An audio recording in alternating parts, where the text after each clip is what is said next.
The following segment is sponsored by Martin, Harding, and Mazzotti.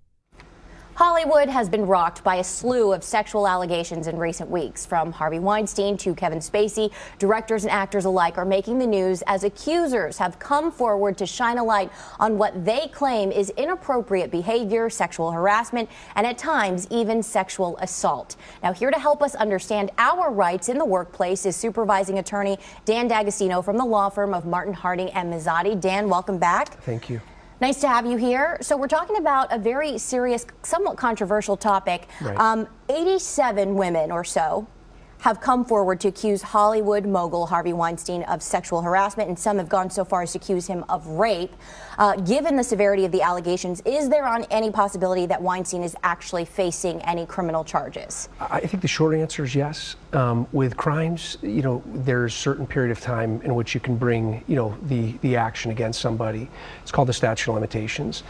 For first-degree rape, which he'll probably be charged with, there's no statute of limitations with regards to that. So I think the prosecution is going to look to see what type of evidence is available, because with the time period that's passed, sometimes evidence disappears, people's memories fade. So they're going to look at that and see if they can prove the cases. But I would imagine there'll be several cases brought against them.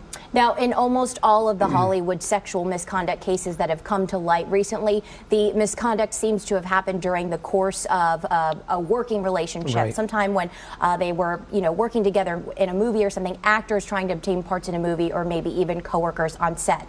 So what responsibility does an employer have to protect employees from unwanted sexual advances? Right. The employers in general, under the human rights law, they have an obligation to keep the work environment free and clear of any sort of, sexual harassment, sexual misconduct. And, in this case, if they knew or they should have known that something was going on, then they could be liable for what also has happened here. All right. Well, Dan, thank you so much for being here and answering our questions. We really appreciate it. Thank you. Of course, we'll keep an eye on this controversial topic. Probably have you back in the future to talk about it. Thank you so much. All right. We've got to turn to some